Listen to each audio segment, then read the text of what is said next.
One hell of a storm for almost everybody. Oh my goodness.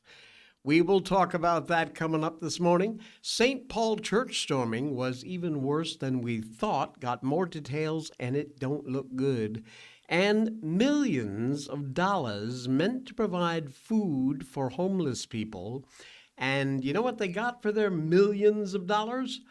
Ramen noodles. Yeah, man. Welcome to Monday's Jay Sheldon Show. Thanks for popping in. What a beautiful Monday, says Danny. I'm assuming there's a little bit of sarcasm in there. Uh, is it still storming where you are? Man, I'm telling you, the stuff I saw, the footage I got, it's absolutely insane. There's 18 states that declared a state of emergency. What a mess. What a mess. Anyway, we're going to talk about all that and more coming up on this morning's show. Before we do that, though, we want to tell you about one of our favorite sponsors, and that is Blackout Coffee. Blackout Coffee is just simply the best coffee you're going to find on the planet. They deal with local co ops and American farmers to grow the best possible beans in the best possible conditions. Then they only take the top 20%. Yeah, these are premium beans, and that's what makes their coffee so good. They roast them only after you order, and then they ship them out within 48 hours max, right to your doorstep. Now you can order your beans ground in a lot of their favorite roasts. So you don't have to worry about grinding the beans. They will do that for you with a lot of these roasts. You'll have an option if you want, or you can order the beans, of course. They've got flavored coffees. They've got instant coffee pods, of course, for all their different roasts, and the flavored coffees are absolutely delicious. Check them out. Use the link in our show notes and get yourself a bag of Blackout coffee beans. If you use the code J20 when you check out and you're a first time customer, that's 20% off for you. And over there at Blackout Coffee, they are always having specials, so check it out. Whatever the discount you're going to get, it's always fantastic. But do use that code J20 for first time orders and you'll get 20% off. Use the link in our show notes. And thank you to Blackout Coffee, an American company that believes in all the wonderful things about this country that you and I do. All right. Major ice storm and snowstorm and a mess. Serious power grid damage in Oxford, Mississippi. There's a piece of footage here from somebody talking about the damage, and the ice is unbelievable. Hey everybody, I'm in Oxford, Mississippi, and we've got a legitimate mess going on here. So Wow. we've gotten probably close to an inch of ice. The power infrastructure is heavily damaged. These guys are going to be without power for days. I don't know how else to break the news to you, especially with this cold coming. It's not looking good. Significant power infrastructure damage out here to the grid. This is just one of many trees down. We're seeing this all over town. And it's not just Oxford that's the problem, guys. This is all over this ice storm warning from Louisiana up into Tennessee. There's snow on the northern side of this. It's still coming down. We've got several hours of this with that warning remaining in effect until this evening. But guys, it doesn't look good. You're not getting your power back anytime soon. So make sure you've got some sort of a plan here. As I walked around, everybody seems to be running generators. So that's good. I think everybody's pretty well prepared. But I don't think there's power anywhere in this town. And as we drive around, you can see why. But you can barely move around in town as roads are blocked, streets are blocked. The road's actually not that terribly slippery. We got a little bit of slush mixed in, but unfortunately, folks, this ice storm kind of came in with a vengeance, and this is really that scenario that we were hoping wouldn't happen, but it did happen. So we'll continue with live coverage today. We're going to stay in Oxford here until this ice storm warning is complete. Wow. Oxford, Mississippi. Oh my goodness. And a place like Mississippi is not usually used to that kind of crap. Morning, Maryland. Be blessed. Praise the Lord. Massive snowstorm also hit Texas. I mean, it hit just about everywhere. Texas, as 18 states have declared states of emergency. More than 180 million people are on alert for the massive weekend storm that stretched all the way from New Mexico to Maine, expected to paralyze the South with these ice and snow. You just saw there from Mississippi, which is not weather Mississippi is used to. And wow, it is insane. take a look of some more footage of the coverage. This is crazy, crazy stuff. This is crazy. Wow.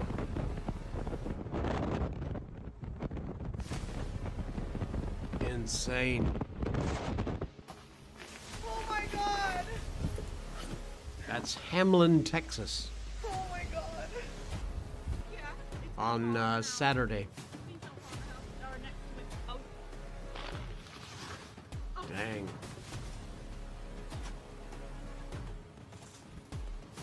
Wow.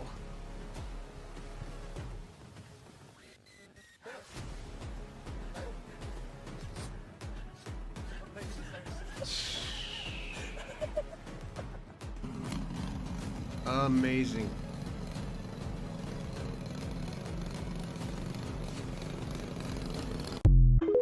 Wow. That is crazy talk. Unbelievable. Unbelievable. Danny says, no sarcasm. Haha, this storm can't bring me down because New England is on their way to the Super Bowl. Snow won't ruin my mood. Good on you. And the storm there, thankfully, has indeed passed. It has not passed for everybody, though. There is still some storms happening. And this update, let's see here. Dallas, Texas, the frigid temperatures, several inches of sleet and snow they've got in Dallas. Not something Texans were really expecting. Major storm tore across America, 180 million people under some kind of winter weather alert. The big problem, of course, is the ice gets on those trees, accumulates, comes down, knocks the power lines with it, and there you go. They are trying their best. They're trying to get stuff up and running as quickly as they can, but it just isn't that easy, folks. You contact your local power provider. I know it's easy to think, oh, everybody else is out, so somebody else is going to call. Call them anyway. That's what they're there for, so that they know. And don't be afraid to do that. It is a heck of a lot of time for a hell of a time for a lot of folks who don't see this kind of weather very often. I grew up in Connecticut. I am very used to that kind of weather. Now, there will never, ever be weather like that here where I live now, but it does not really shock me that much seeing it. What shocks me is seeing just how widespread this was. There are tornado warnings out for parts along the border of the Gulf of America. In areas that rarely see snow, let alone freezing ice, are getting hit. Lots of folks, Dallas to New York, just love to see a little bit of global warming right now, but that ain't happening. Problem isn't the snow and ice so much is the fact that it's happening to communities that are not used to it, and they don't have the equipment to deal with it. It happens so infrequently, they're not going to spend a bunch of money on snow plows and, those kind of things, because it rarely happens. Well, this is one of those rare times it has happened. And the winter of '87 in Houston, Texas, got hit really hard, an ice storm. Whole city completely shut down for a day. So it's not the first time, it was the last time, but you can tell how long ago that was. So you may be used to that kind of thing, but this one is a bad one. If you're in the path or still in the path, stay home, stay indoors, stay warm, stay safe. You can also check out live radar conditions and current snow maps. Fox Weather actually does a really, really good job of pumping out all the information here. This is the future track. You can tell here, let me see, there we go. You can see there where now most of it has blown off the coast, and just a little bit left there in the Boston area, Cape Cod, and somewhere around Bangor, Maine, and the like. So this is 9, 10, 11 Eastern time, so it's relatively up to date on where the future path of that radar storm is going. But there are still a few places that are still experiencing it. So it is a mess. Total top snowfall 23 inches in New Bethlehem, Pennsylvania. 7.4 inches in Harmony, Arkansas, I assume. Yeah, Arkansas. Ice 1 inch in Glen, Mississippi. And wow, 808,000 plus total customers without power. Wow, those updates from Fox. Fox Weather does a really good job. I know National Weather Service is on top of things and all, but if you're looking for a place to really get your up to the minute weather information, Fox does a very good job. Fox Weather, just give that a search and check them out. Right, Dallas, Texas. Like I said, they didn't get away with much either. Hang on a quick second. I got some footage here from Dallas you're not going to believe. Check this out. This is Dallas, Texas. Oh my.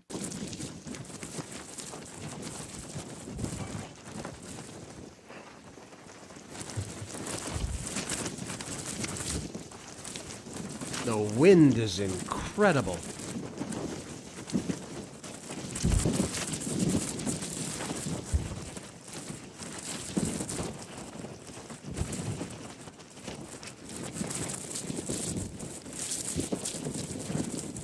That is absolutely insane.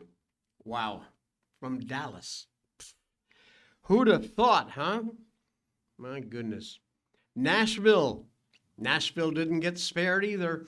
This is wild stuff. Some guy reporting on the frozen tundra of Nashville. Take a look at that ice accumulation on that banister there. Look at that. Trying to figure out how much ice we got here in Nashville. That is not snow, that is ice. So that metal bar is about it's right at an inch. So I would say we're maybe close to an inch, 3/4 of an inch of ice up here. Look at that. That's a lot of ice. There's so much ice, even the blades of grass are coated in ice. I have never seen anything like that. Look at that. Looks like stalactites. Wow.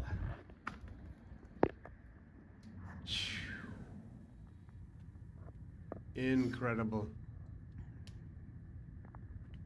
All that weight on Pretty all much every those tree out here trees. snapped off at the tops.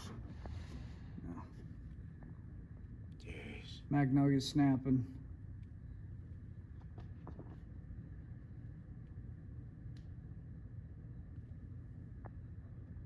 That is insane. Insane. That's Nashville. I got one more for you because it's very cool. You got to see this.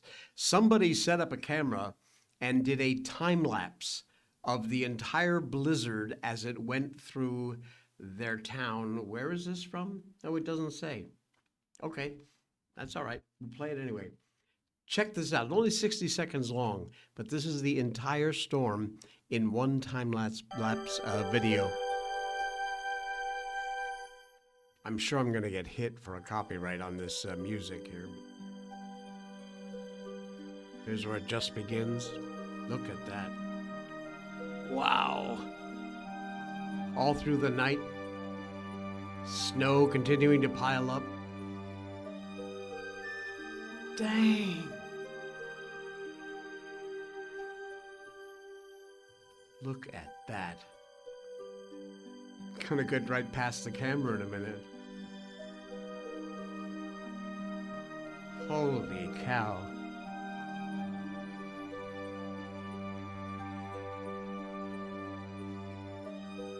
Wow.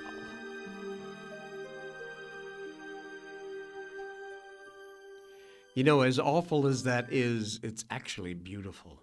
It really is. That is amazing. Cool. Time lapse. Nice.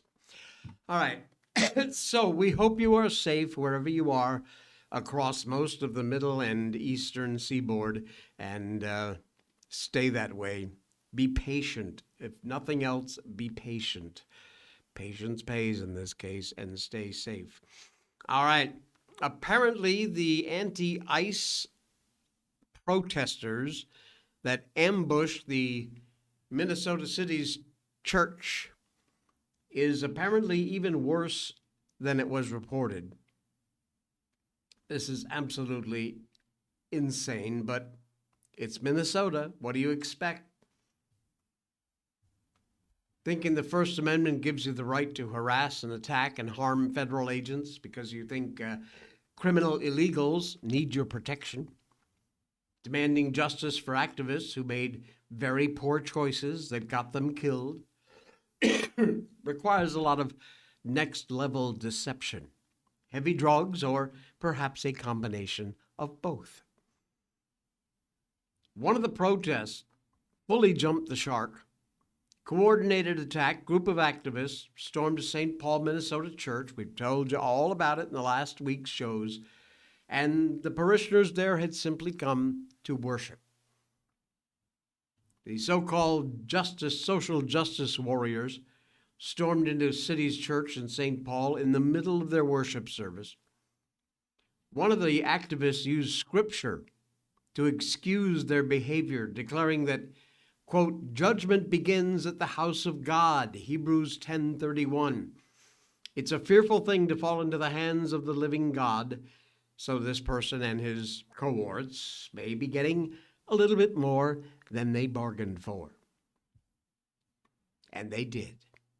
Pam Bondi filed charges against Nikema Levy Armstrong, alleged she helped organize the coordinated ambush. Chantel Allen, school board member, self-proclaimed educator and activist. Professional protester William Kelly. Armstrong and Allen arrested Thursday, Kelly soon after that. Friday, they were all released pending court proceedings. Along with this damning video, the FBI affidavit in support of the warrant revealed exactly the kind of verbal abuse and chaos these moron agitators caused. Worse, way worse than what was originally reported or what the viral video exposed. This affidavit, listen up, witnesses attested to parents being blocked from being able to retrieve their children. Agitators screaming in the faces of those children. And one person who ended up breaking their arm trying to escape the chaos. Congregants were terrorized. The kids were weeping. College students, young women sobbing. It was impactful. Takes time to work through. Ahead of the DOJ charges, Armstrong attempted to downplay her and her band of morons caused any harm. Obviously, that's not the case. She had the nerve to claim that her group participated in the service. Armstrong may have suspected the hammer was about to fall. She went on CNN's Erin Burnett Out Front Wednesday, since she gave a fascinating spin on what they did at the house of worship. Armstrong claimed that they didn't rush into the church. They actually sat down and took part in the service. Oh, how godlike of you. This is from page 11 of the affidavit. While at the church, redacted, interviewed Armstrong, who stated, I told Inaudible that victim one is a pastor here, and he also serves as a director of the field office for ICE in St. Paul. Redacted asked, are you sure that he's? Armstrong answered, yes, City's church, and that's why we're here. We're demanding justice for Renee Good and letting them know that this will not stand.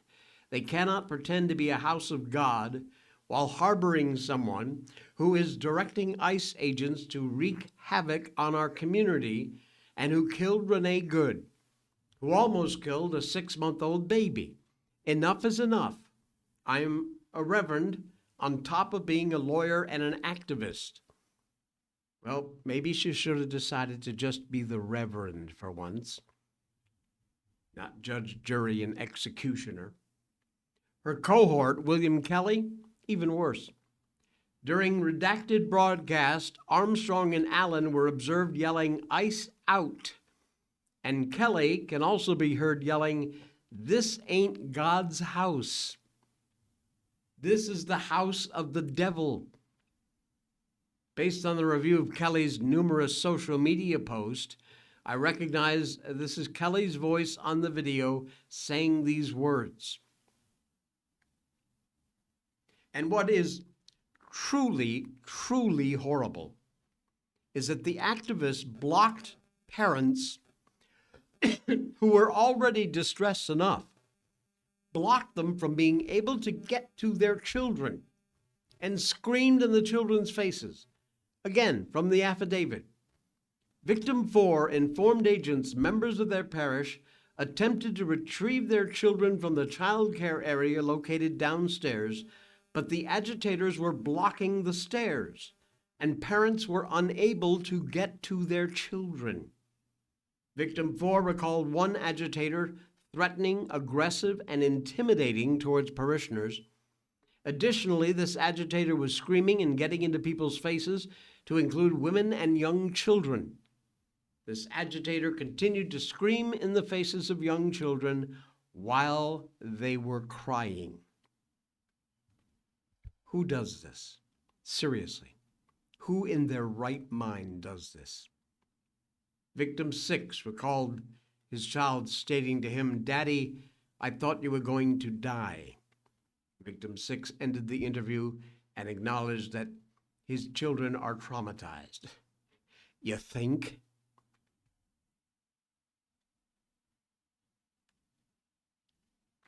Did the judge who released these knucklehead idiots on bail get a chance to see some of this affidavit? Did the judge actually read it? Or is this another Obama-era appointee, some bleeding heart liberal moron judge?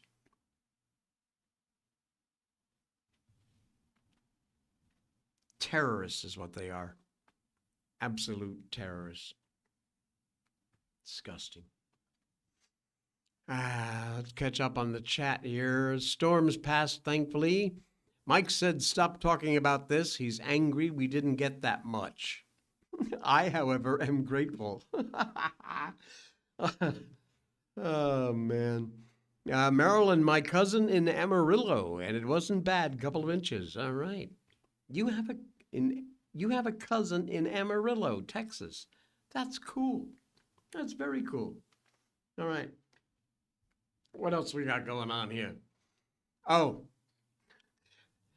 I know I said it was the last one, but it's not, because there's one more cool story I got to share with you. Because this woman, once again, has proved she's a complete ass. Kathy Hochul. You know who she is. Idiot governor of New York. She has come out with an outrageous, isn't even a good enough word for it, but let's use it for now, an outrageous statement about the federal storm help amidst reports of New Yorkers freezing to death. Most of the country, a huge chunk, woke up Sunday morning to some form of winter storm accumulation in their front yards, on their roads, on their trees, on their power lines. Some parts of the U.S. primarily got hit by several inches or feet of snow. Others have gotten a blend of mixes, freezing rain, sleet, fluffy stuff. In Charlotte, iced in, seeing ice on the power lines. It looks calm. The worst is yet to come. And in New York State, snow arrived from the south to north into the afternoon, continued through Monday. Most of the state will see 1 to 2 feet of snowfall. New York City, Long Island could also see some sleet. Unfortunately, there are reports that at least 5 Empire State residents have suffered cold-related deaths, which is awful. The extreme cold weather on Saturday may have played a role in the deaths of 5 people in New York City. 67-year-old man found unresponsive in Manhattan on 3rd Avenue near East 35th Street, along with a woman and a man in Brooklyn at separate locations.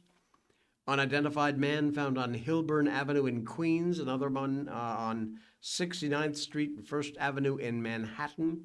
All those bodies were discovered Saturday morning. They were pronounced dead on the scene by EMS. Strangely, here we go.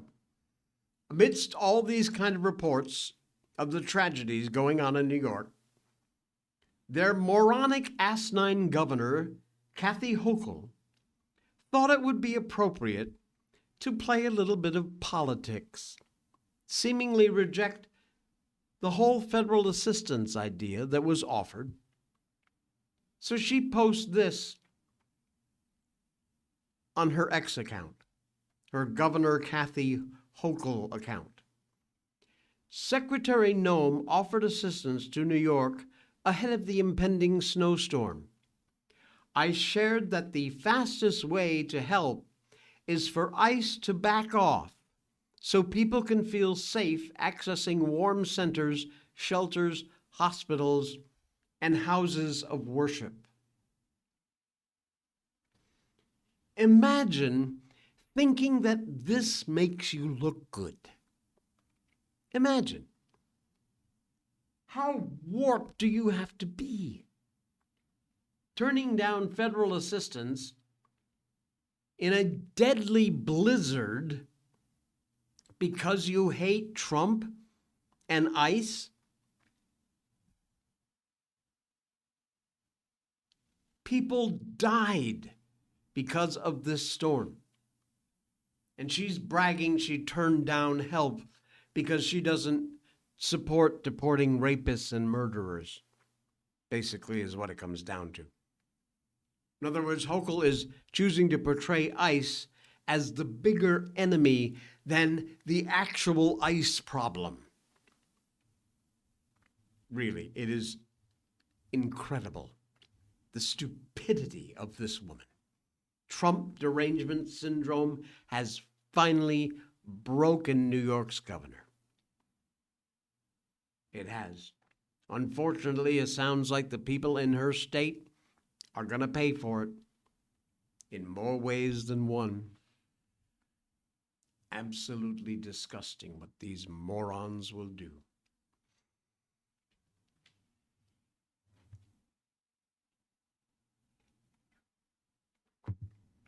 Trump has come out with his latest statement on the Minneapolis shooting. He says you are witnessing a cover-up for fraud, which is kind of what we all figured anyway.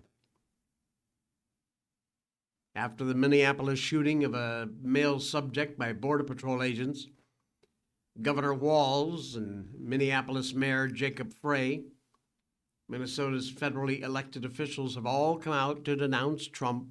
Immigration, ICE, demands they suspend operations, leave the state of Minnesota. It's just a game of chicken, folks. That's all it is. And America is simply watching on, as are we, to see who blinks first.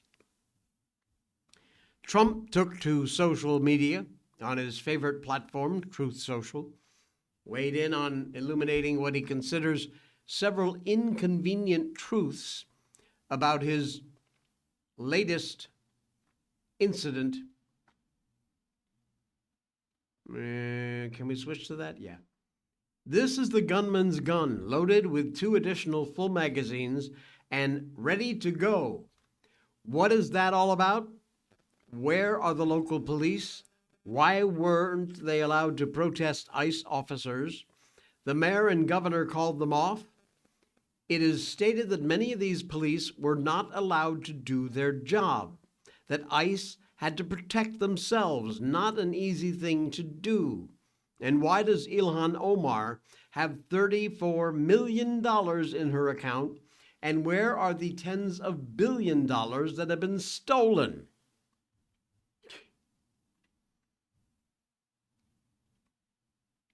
Well, the facts are still unfolding to this latest incident, although it seems pretty obvious.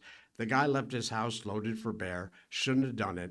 If he hadn't have done it, he'd be alive today. Oh, so sad, too bad. Trump's pulling back the focus where it really needs to belong, and that is the billions of dollars in Minnesota and their elected officials, Somali nationals, through rampant fraud going on in that state that, yes, they absolutely knew about it. Come on, you can't be that stupid not to know that. Billions of dollars stolen by not just the Somalis, the elected officials who either closed one eye or took part in it. $30 million value now for Ilhan Omar. Come on. Ridiculous. Trump's just calling it what it is. Calling these people out for what they are. Unbelievable. We mentioned the fellow who got shot on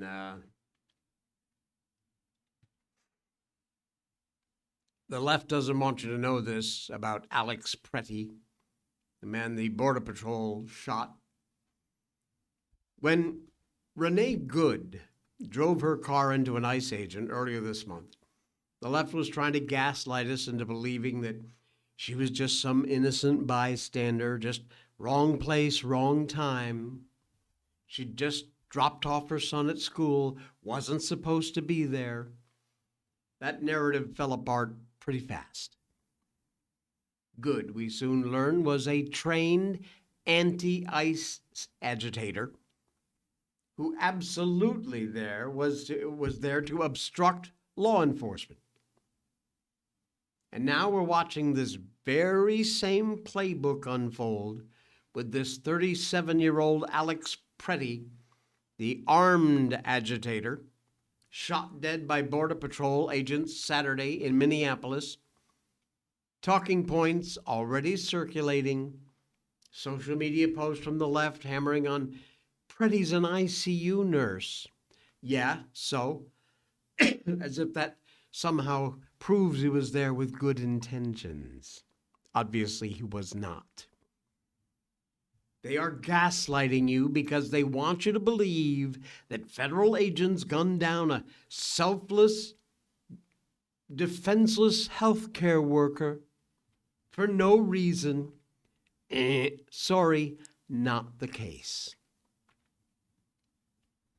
We already knew that Pretty was carrying a loaded handgun and 2 extra loaded magazines when he showed up at an active ICE operation targeting a violent criminal illegal immigrant. And like Good before him, Pretty was not some random citizen. He was a part of an organized network dedicating themselves to interfering with immigration enforcement. That's what they do. And he brought a loaded gun. Cam Higbee, Newsmax, spent days undercover inside the Signal messaging group. It's a group chat thing called Signal. These group activists use this Signal chat to coordinate their efforts. What he found was absolutely stunning. Not just angry citizens showing up to protest. It is a well-oiled machine that runs 7 days a week, 24 hours a day. Unbelievable. ICE chaser operations go all night. The dispatch call is 24/7. These are messages screenshotted at 2 a.m. asking for observers at locations with potential illegals. It's from a vetted chat called Wolfpack, whatever the hell that is. Lake and Third, help, Lake and Third, Lake and Third. Group uses emojis next to member's name to denote specific roles. You got mobile patrols driving around searching for federal vehicles, foot patrols working the streets, dispatchers running constant calls directing people where ICE has been spotted, and how best to interfere with their operations. They have license plate checkers, maintain their databases of federal vehicles they know about. Even medics are standing by. They're running shift changes, clocking in and out, just like any other organized operation. This is all in this chat group. And all to stop the enforcement of federal immigration laws. You're right, Danny. I don't know how to feel about that one. I hate people who are just dying. Stay the hell home. Yeah, exactly. If that had happened, man to be alive today.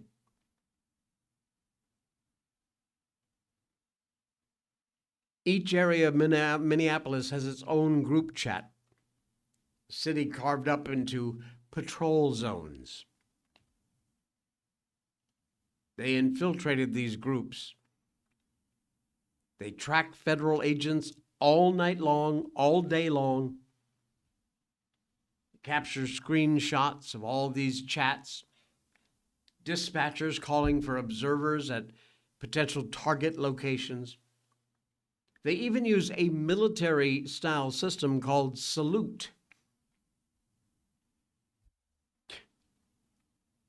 Unbelievable. This quasi-police force uses a system called Salute, which calls out the size of federal units, activity, locations, uniforms, times, and locations.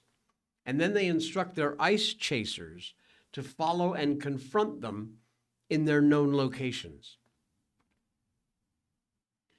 Salute is an acronym for size and strength, action, activity, location, uniform, clothes, time and date, and equipment.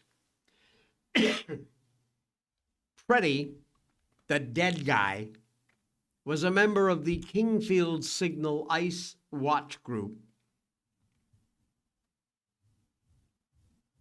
Jean Massey coordinates rapid response for these networks. She confirmed Preddy's involvement.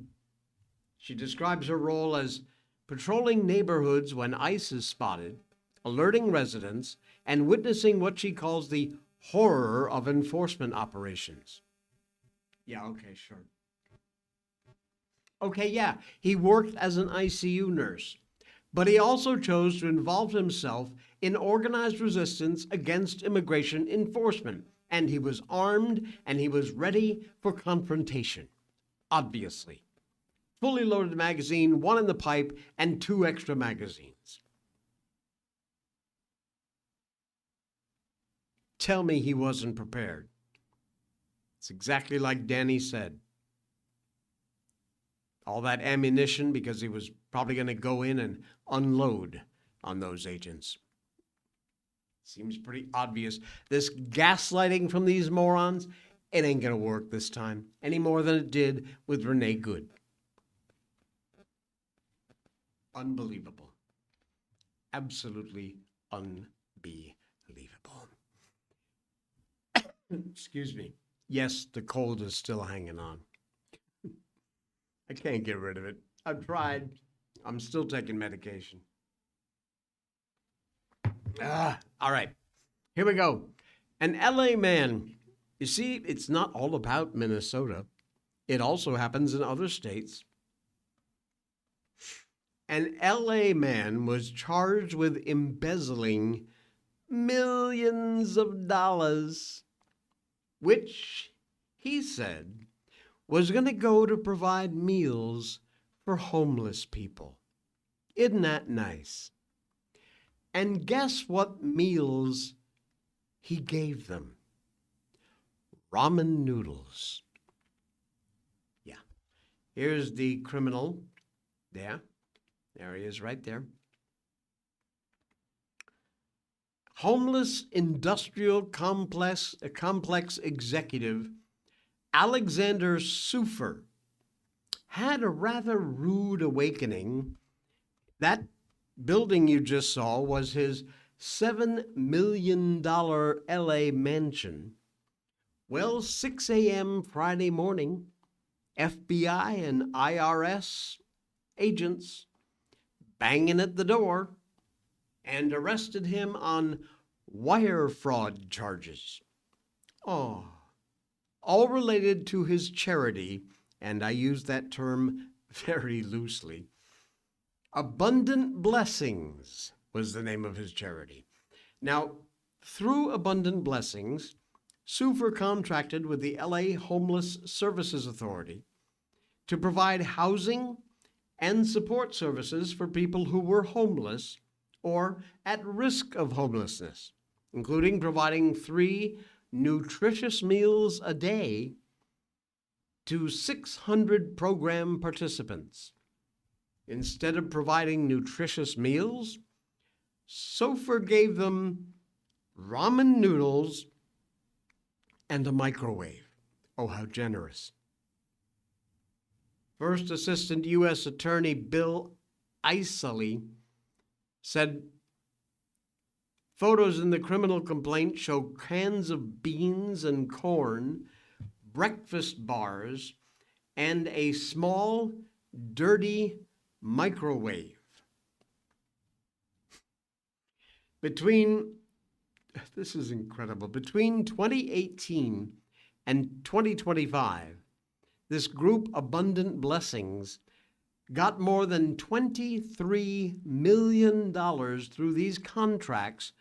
Prosecutors allege that Sufer pocketed at least $10 million using the money to fund his rather lavish lifestyle, including a down payment on his $7 million Westwood home, millions of dollars of upgrades to that home, private schools for his kids, from Hawaii to Florida, lavish spending in Las Vegas. Apparently, he also used $475,000 to purchase a vacation property in Greece.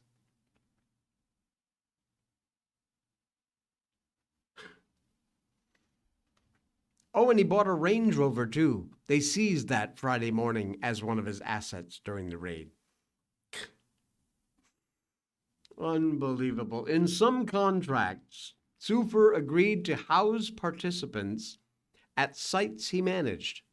In other contracts, he committed to pay third parties, including hotels or motels, to provide this housing. He also lied about payments supposedly being made to the third-party vendors for homeless housing services and took steps to conceal that he was diverting the money into his personal account. He also made it falsely appear he was leasing properties for homeless housing from third-party landlords at market rate, when actually he was paying himself above market rate, and again, misappropriating the money that could have been used to help alleviate some of the homeless housing crisis. To cover up the fraud, he fabricated fake and misleading invoices, at times stealing the names, addresses, and logos of real companies to make it appear the vendor and the rent payments were legit.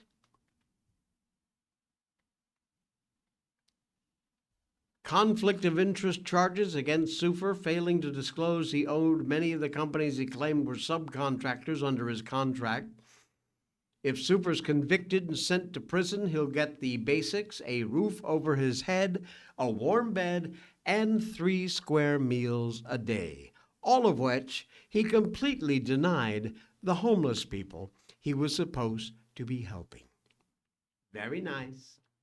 Very nice.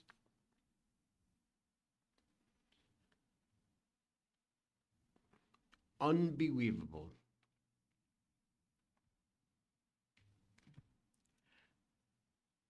This one is a rather odd story. Wait, what's this? Marilyn says, I pray I'm going to mess things up. But not only was today's show awesome, loved it, but not one interruption, not one. What a praise the Lord that is. Really? Well, praise the Lord. I'm glad it's working for you. Okay. I need to have a big cough, so I need to mute my mic. I'm just saying, you know me, I'm always honest on this show. All right. The New York Times has been wondering aloud again, which is never a good thing, but they are wondering why Americans are turning against gay people. This week, the Times published an article called Americans Are Turning Against Gay People. And if you're wondering whether the paper has completely lost touch with reality, the answer is yes, they have. This piece opens up with some gushing about a show I've never heard of. You probably haven't either. It's called Heated Rivalry. Features gay hockey players suggesting that its success proves acceptance of queer love continues to grow. The authors, Tessa Charlesworth and Eli Finkel, lament that this is not the case. We wish we could share that optimism.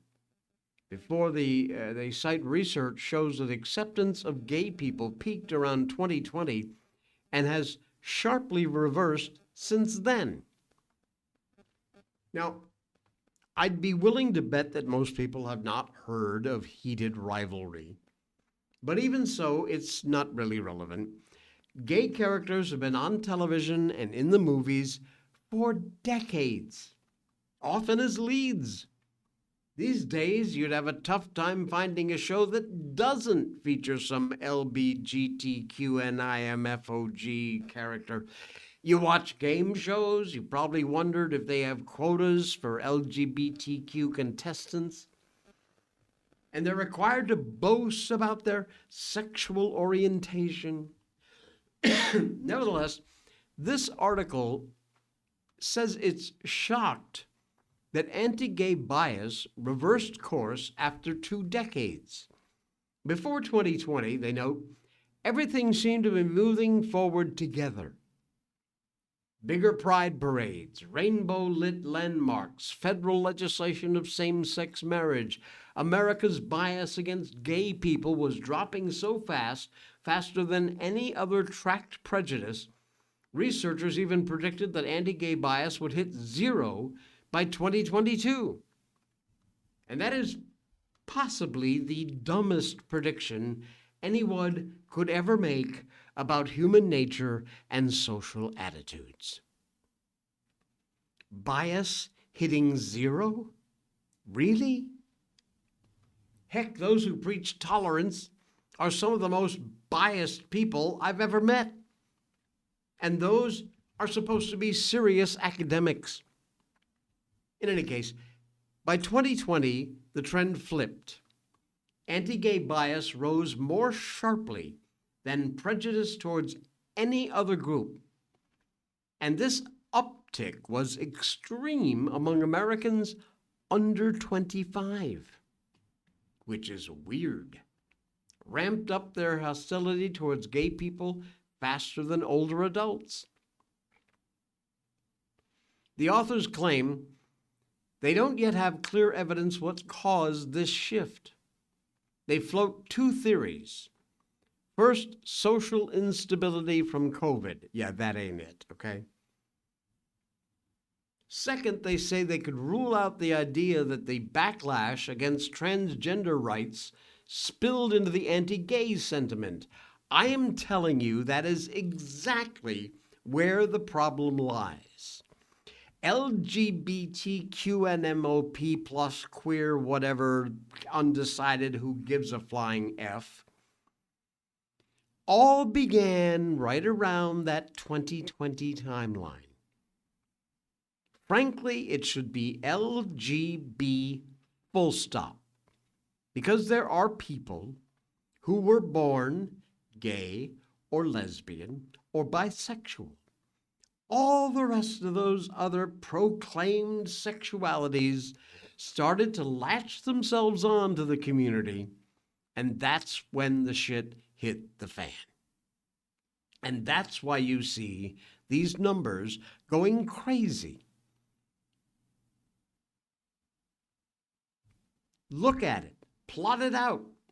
You'll see that is exactly what happened. The gay and lesbian community could do very well to kick the TLGBQ, whatever, get rid of them. Goodbye. Do not associate with us anymore. Because they are certainly not doing you any good. The Times wants to act as if it's mystified about why acceptance has declined. When you've got transgendered, goofy people reading story time to 5-year-olds. The honest answer is staring them right in the face. The transgender ideology invaded the gay rights movement before the ink was even dry on the same-sex marriage bill. And most Americans reject that kind of nonsense while simultaneously linking the two as inherently together when they are not.